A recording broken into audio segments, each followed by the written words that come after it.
And all of a sudden it became successful outside of Poland especially. Next year I made another film, also independent film, low budget film, and United States of Love is my first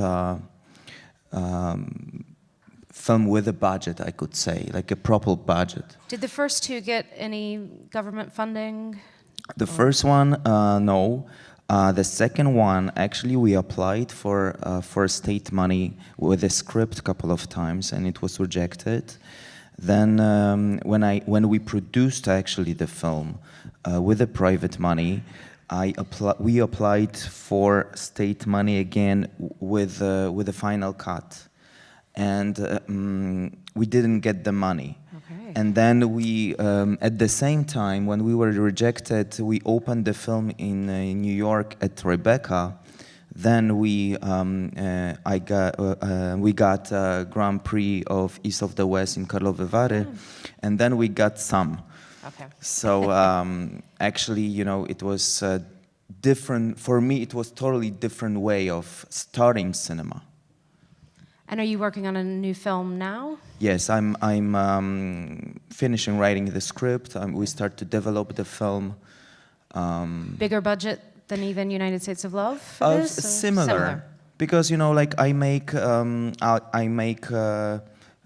intimate, emotional cinema. So of course we need the budget to do it, but it's not as big budget as, you know, like very, you know, wide, difficult films. You know, we need money to be able to, you know, make my thoughts on a film. This is the most important. Okay, thank you. We'll come back to some of those themes. But Tasja, can you tell us a bit more about yourself and your job? I work for the ZDF Group in Germany. ZDF is 1 and 2 public broadcasters there. The company I work for is Network Movie. I have a history of wandering around in the group, but what I'm working on are the international co-productions. Many of them together with the commissioners. We are not mutually exclusive. I've been involved with the commissioners in shows like The Bridge, the Scandinavian version, or Inspector Beck, a couple of British shows, and 2 Belgian shows that are a lot of fun to work on. Okay, thank you. Miki. Hi, I'm Miki, and I represent Hopster, which is an app that helps kids learn through the shows they love. So we started in the UK 3 years ago, available worldwide now, and what we do, we blend really great kids' TV shows with interactivity, games, songs, and books, and it's all underpinned by a curriculum. So we have this mission of making screen time a win-win for kids and parents, because we know that for parents of preschool kids, an iPad can be the best friend when they need it, but also the worst enemy because they are worrying about what their kids are actually doing there. So what we do, we create a safe, art-free space where kids can be entertained and they can learn something as well.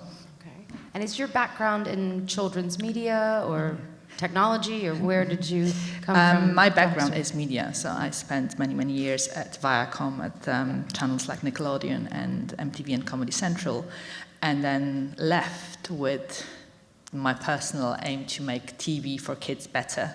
And I think I became a mum, and then I realized I would like my child to really be engaged with content I feel good about. So that's why we, with my partner, we started the company. Great.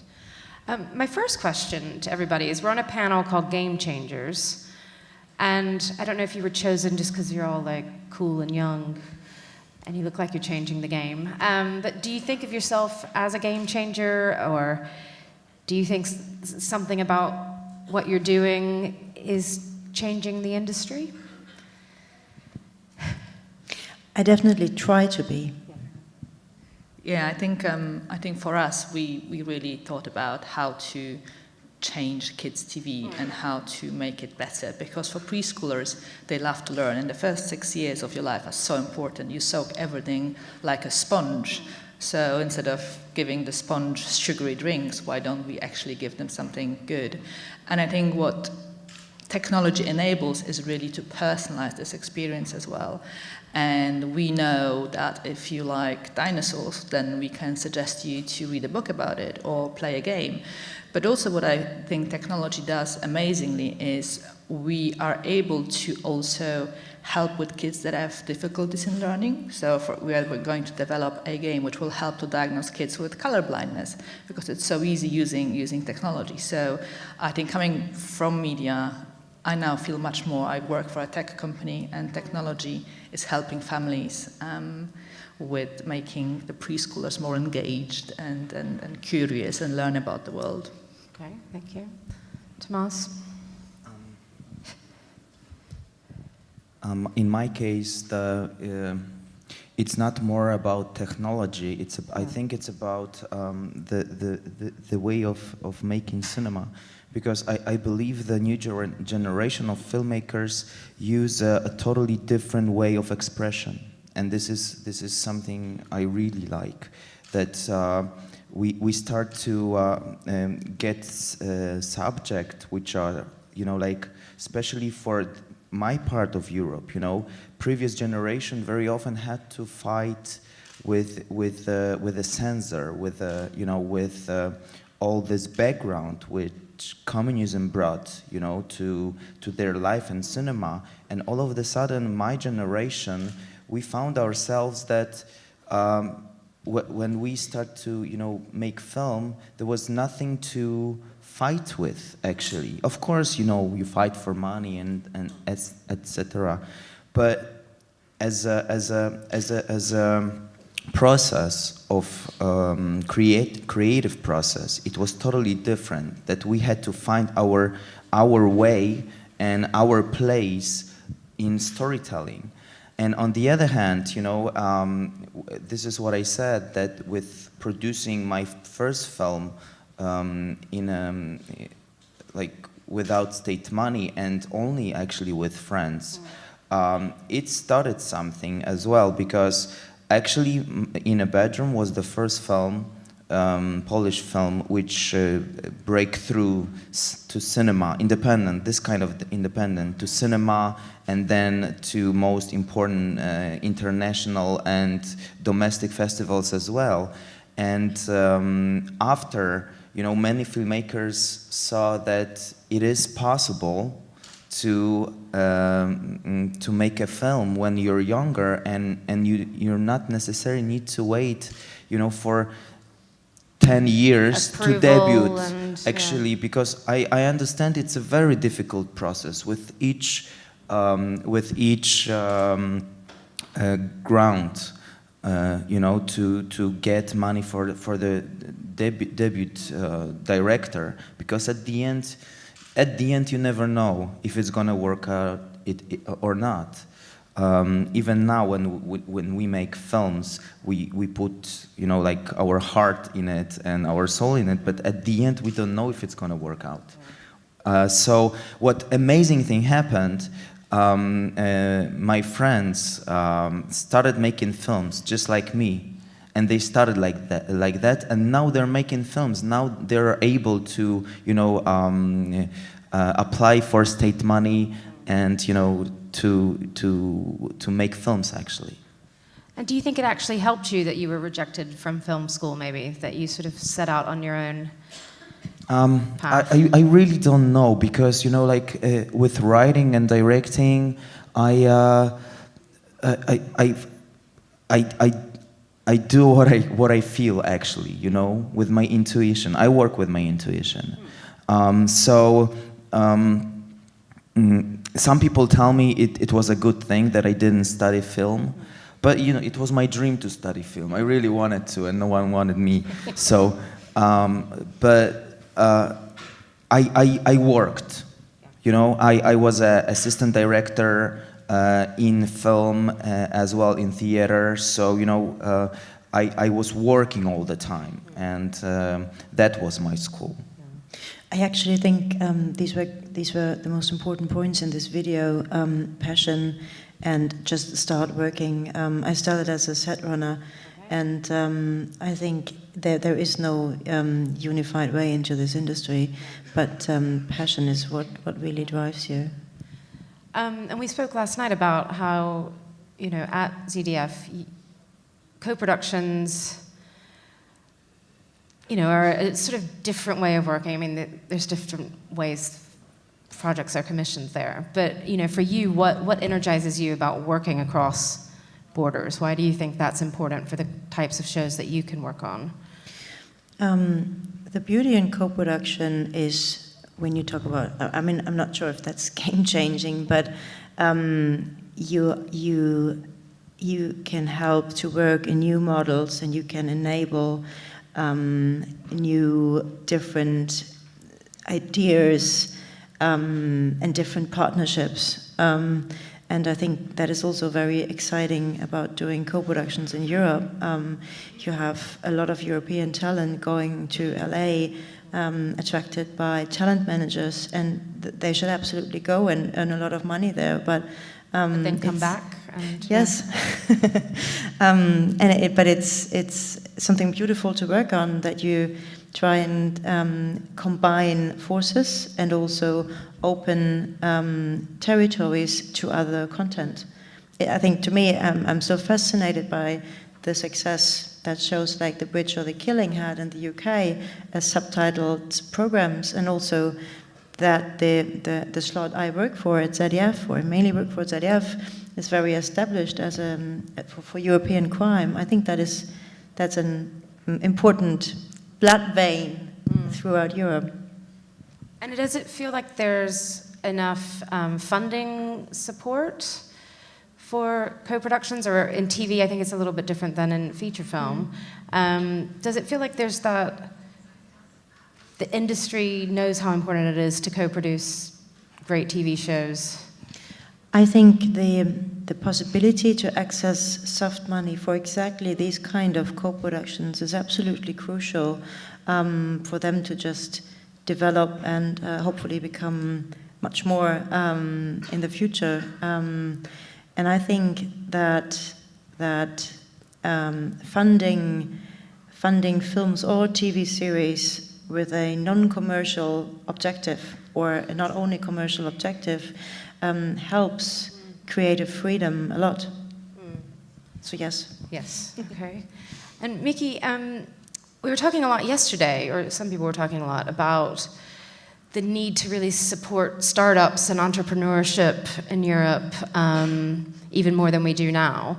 So maybe you could tell us a little bit about how the company was set up, and did you get any public funding to help with things, and is it sustainable now? And so I think every startup starts with what we call the Fools and Friends round, which is similar to what you did. So the first money we got was from friends, family, and fools.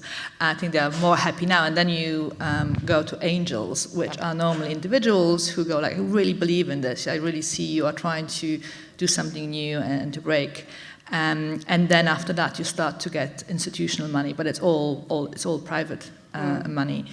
And it is very hard, because someone needs to believe in the team, in the idea, and normally startups are trying to address a certain problem or need in the market and sort of fix it, but you have to believe in it. So it is quite difficult. I think where we are going now is we are starting to think about our own original content. Because what we see is, because we have such a strong belief that preschoolers love to learn, and the content should really help them with this. And there are some shows, but not that many. So we are looking now into producing or commissioning or co-producing shows that would really fit into what we call our learning discovery map. So we are now working and trying to have shows about emotions, for example, and about how to help kids with anxiety and fears. Also to prepare them when they start to go more and explore online by themselves. What about the security and the safety on the internet? So there are a lot of topics that we can't find on the market, so we are going to look at producing them ourselves. It strikes me that Europe does children's media quite well. I mean, do you think Hopster would have been started if it was in the US, or you needed that sort of European environment to... I think Start the it? public broadcasters do TV very well. I don't think the commercial ones have a strong mission of doing, but that's a different business model. They have to sell ads, so they only look at ratings. I think public broadcasters don't have to, and also the business model we have, which is a subscription, also enables us to experiment with content more. And what we see is that if we give kids the choice, because it's on demand, so they can choose whatever show they like, they actually are exploring, and a lot of the shows that we have around top 10 are shows that were created by independent creators or short form as well, or also addressing other issues. So we have licensed this show called Punky. It's an Irish animation, and where the main character is a girl with Down syndrome, and it does extremely well on our platform. And this is, I think, very encouraging that this model of not just racing after ratings and selling advertising enables us to experiment more with content. And when we experiment and put different types of content, kids actually find it, and that's really, really great. And I think in Europe we have amazing animation and storytelling. And yes, I think I'm glad we are here. I think we would be slightly different if we would start in the US. We are available there, but our core is here. 60% of our content is European content. Okay. And I'm curious to hear, when you do experiment and there's not that commercial imperative for somebody to watch something over something else, have there been any surprises about what kids are watching or what their parents want them to watch? Or? So it's interesting because it's slightly different what parents want. So what we have to have marketing driver content, which are the recognized brands like Peppa Pig or Ben and Holly or Bob the Builder. But actually when we see what kids are watching are more shows that are about creativity, for example. There are more short form content. We also work with YouTube creators, and we pick up the shows that we fit our curriculum, but are also really engaging and really fun and different. So kids actually are braver with their choices, I think. Thank you. And Tomasz, do you feel like a European director, or are you just a Polish director? Not just. Do you feel like you have peers? You talked about the sort of new generation of filmmaking in Poland. Do you feel like there are peers across Europe that you're interacting with? First of all, I consider myself as a European. So then, and I love this about nowadays, because our Polish history, that region was like totally different than yours. I do. I never, when I meet someone, I never say, "Hi, I'm European director." But when I think about myself as a filmmaker, I never think about territory. I never did, And I remember even though the first film was totally independent, in my mind there was it wasn't only Poland. I've always wanted to screen my films, to make film and then be able to reach with my films to people no matter where. And I was lucky enough, or my cinema is universal enough to go outside of Poland. And it helped me a lot, actually, with starting in independent cinema, because in a bedroom was first screened in Karlovy Vary in one of the competitions, and actually that was the good start. That was the start for me, because nobody knew me in Poland. And so after screening in Karlovy Vary, we got really good reviews in Screen Daily, Hollywood Reporter. Film started actually to travel, and I was sad that actually it was 2012, and it was the biggest festival success for the Polish Film Institute, which helped me with international production, which is very important for a filmmaker as well. Because every festival we applied, it was always a competition. So actually, there were no borders for me. In my last film, it's a co-production. We also got media support. But I worked with a Romanian DP, Oleg Mutu, with whom I've been his huge fan for years. And even though we didn't do Romanian co-production, it was possible for us to work because cinema at the end doesn't have boundaries. This is such a universal, language. So, of course, money can sometimes be a problem. But I believe that when filmmakers meet, and what you said as well, when it's passion, when it's something you must do, it's not work you go to, but it's your life, you can overcome money problem in different ways. But then we still need support, because without this support, we won't be able, the vision will be in a way weaker, yeah, but like, I consider myself as a European filmmaker. And do you talk a lot to other young European filmmakers of your own generation? Do you feel like there's enough of a sort of network that you can meet them and... It is. Yeah. It is, and it's amazing. And being at the film festivals and being part of this kind of meetings help you to get know people, which is amazing. And during traveling with the film, which I did a lot, art festivals, actually, I met amazing filmmakers, not only directors but also producers. And actually now, with working, I work this way that when I have a draft of a script, or when I have a cut during the editing, I like to show it and just, get impact, get information, what people can see actually in the cut. So I have this group of international filmmakers, which I met them at the festivals. And when I was making United States of Love, actually I was sending cuts to them, and we were talking, and that was amazing because it was also United States of Love. It's a period film. It takes place at the beginning of '90, right after communism collapsed. So I was very curious how people outside of Poland, especially people who were never, who didn't have contact with communism, understand the film.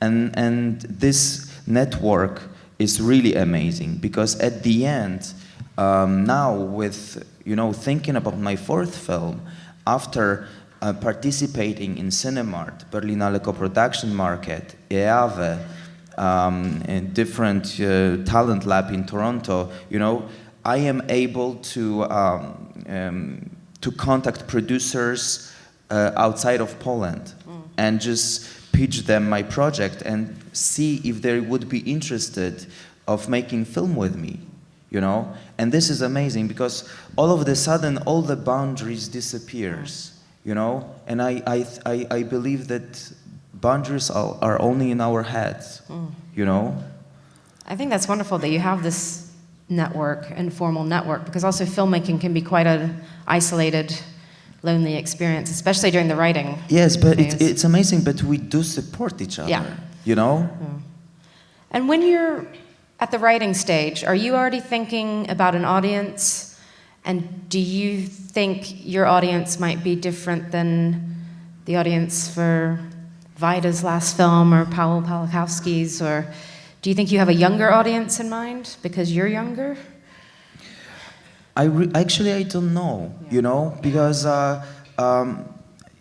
of course I want my films to be seen, but my films are never a concept. If I think about the audience from the beginning, I would have to write the film in a certain way, and I believe that every film has its own audience, and especially in author cinema, it's not a you don't win audience in one film. I believe that you have to be, audience have to trust you, and it's gonna come with every film I make. This is what I believe, that with every film I will gather my own audience. Because to telling, you know, emotional stories and where the plots are not so big, the emotions are bigger. And what I try to do is to find some kind of truth about human being. It is very difficult to finance this film and actually to make this film. Because we, not only me, but all the people who works with me, we work on our emotions, on our flesh as well. So, so it's a way of communicating with audience. So they have to trust me and they have to believe me, and it will never come with one film. So with another one and another one, I think. And Tasja, how do you think about audiences? And do you think audiences for the types of shows you make are changing? How do you keep track of that? While listening to you, I thought there are some differences in feature films and TV, and that's fascinating. First of all, the exchange, I think, is easier in feature films than for creators working in TV.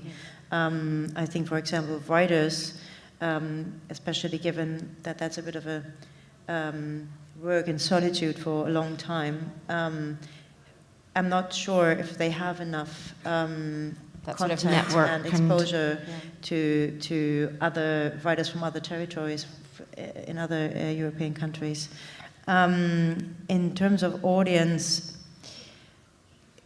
I think in TV there are some parameters that you probably tend to consider earlier on than when you do a feature film. That does depend or vary in the territories, but you have to consider how to finance a show by thinking about what are the slots, where are those slots, what are the broadcasters looking for. So instead of having a direct contact to the audience, you have potential partners in between. And you need to develop something or you need to convince them that what you develop works for them. So that's the difference. And do you think about, I guess, new platforms or new ways people are watching? I mean, do you care if somebody sits down on a Sunday night on their sofa to watch one of your shows, or if they watch it on a catch-up service, or if they watch it on Netflix in 3 years? Do you think about all that? Or are you just trying to think about getting it made first? Well, from the project perspective, of course, I want to get it made. Yeah. I do really believe in the value of public broadcasters, especially in these times, actually. And I think for linear TV to adapt, catch-up rights are absolutely crucial. I don't really know anyone in my generation who really sits down on a Wednesday night, hurries to get home to watch a certain show. So unless broadcasters can provide extensive catch-up, it's a massive disadvantage if you can't. And because something like The Bridge is on Netflix, is that right?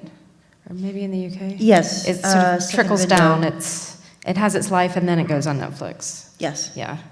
And is that something you think is only positive, or does Netflix and Amazon, do those scare you at all?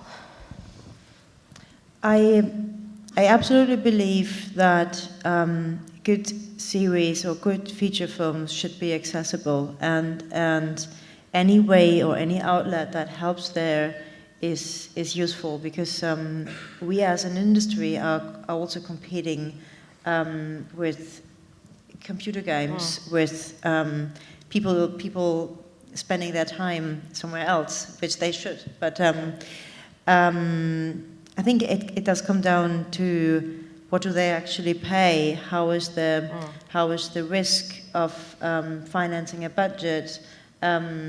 shared between partner in different windows. So, if Netflix would pay just a very small amount for a very long license fee, that I think doesn't reflect the value. Yeah. But I'm not against it. Okay. And I guess you haven't worked on a direct commission for Netflix, are you? Not yet. No. Okay. But you would be open to that, or would the channel? Yeah, be open to that? I think good programs should get made, and I work on programs where I know the broadcaster availabilities are limited. So absolutely. Okay. And I want to talk about audiences with you too, Miki, because I think everybody's sort of terrified and fascinated by digital natives. And we sort of talk about them as if they're another species that I don't understand, But you're tapping right into them and their parents for now.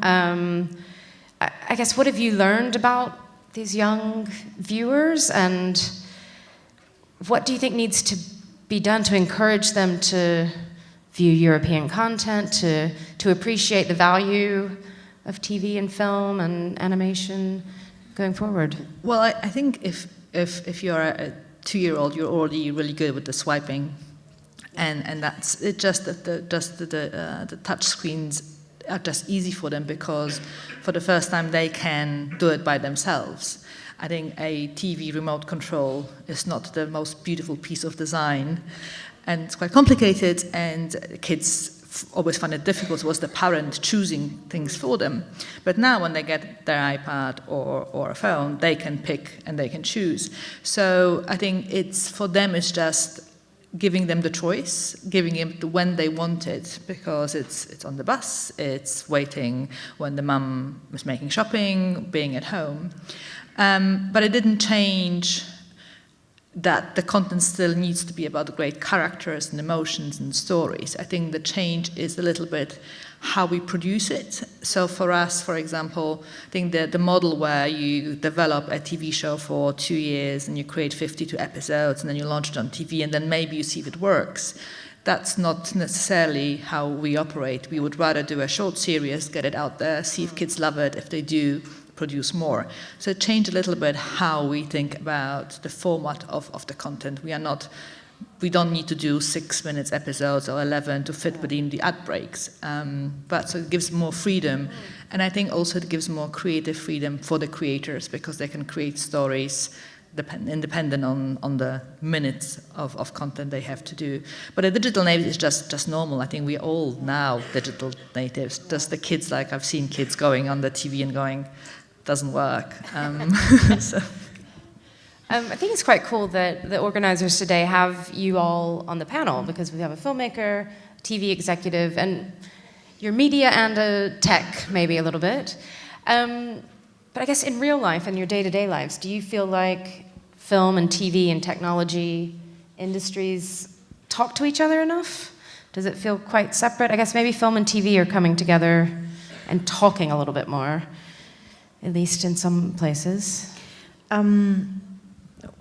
While I prepared for this panel, I remembered 5 or 6 years ago, there were a couple of attempts to mix those different technology, film and TV, not only behind the screen in the way how is it transmitted to you, but also in front of the screen. So you could watch a show and be asked to be part of a flash mob, and then wear a certain shirt and be much more involved as part of a community.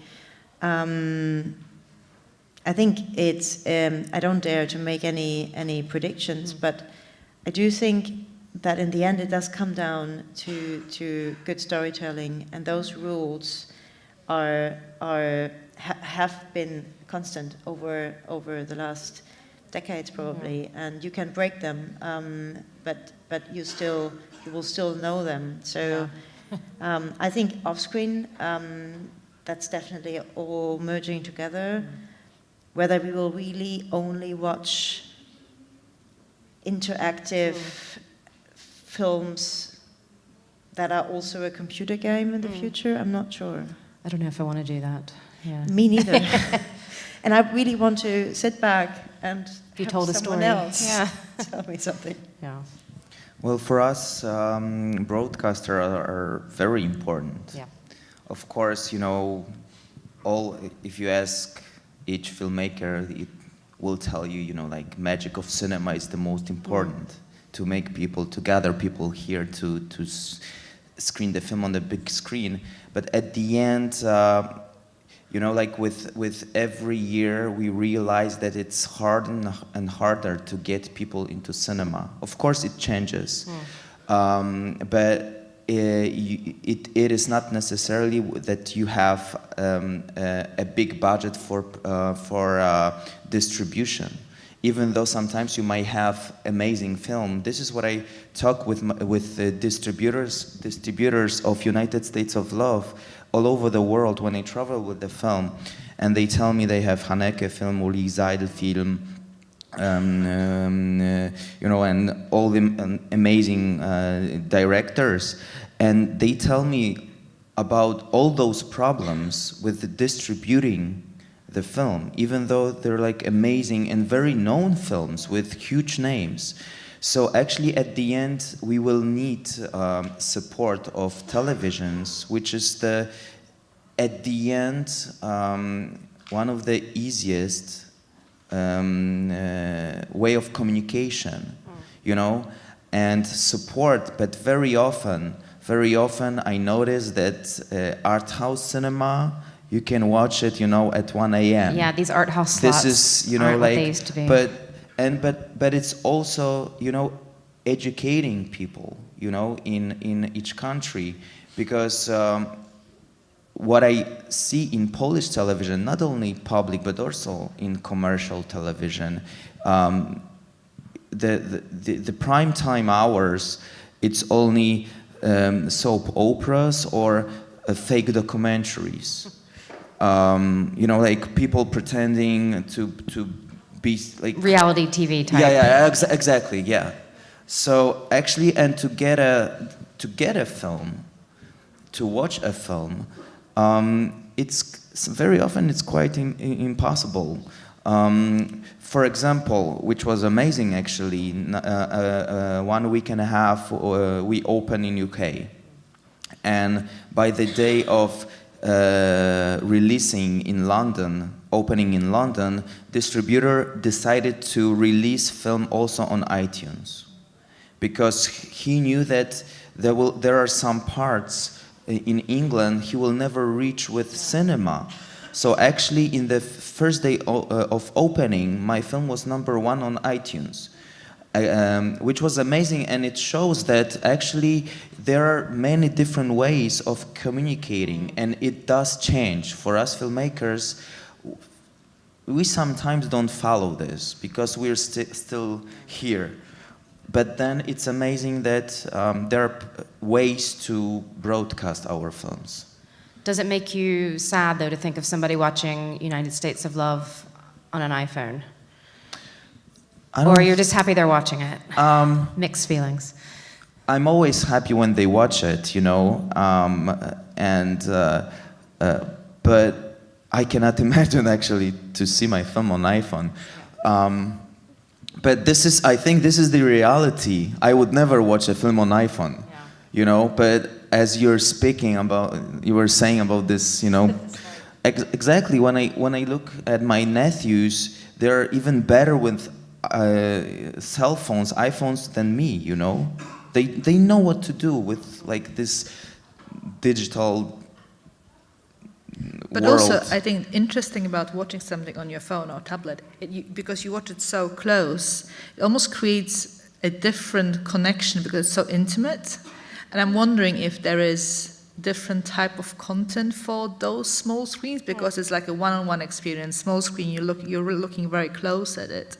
So for kids' content, for example, you create much more face and emotions because they can really look at it. So I'm wondering if that's something that's coming as well. You'll go like, that's a big screen, that's a smaller screen. Could be. I think we're almost out of time. I just wanted to end on one more question, which was again, something somebody asked yesterday. We're obviously here on the occasion of the 25th anniversary of media.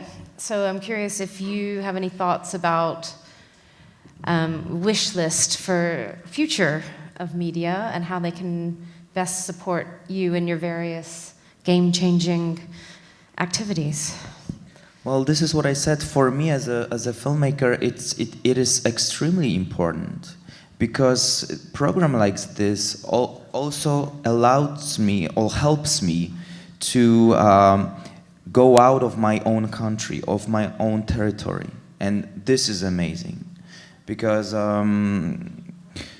yeah, this is what I said, that cinema doesn't have boundaries, and supporting, especially with difficult cinema, it's always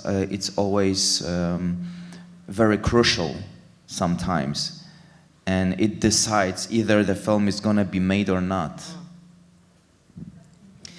I would love to see a training platform for creatives. I think that Torino Series Lab is good. I think there should be more of that. I'm a little biased because I'm working with a Belgian friend on that, but I really think an exchange of writers throughout Europe would be great.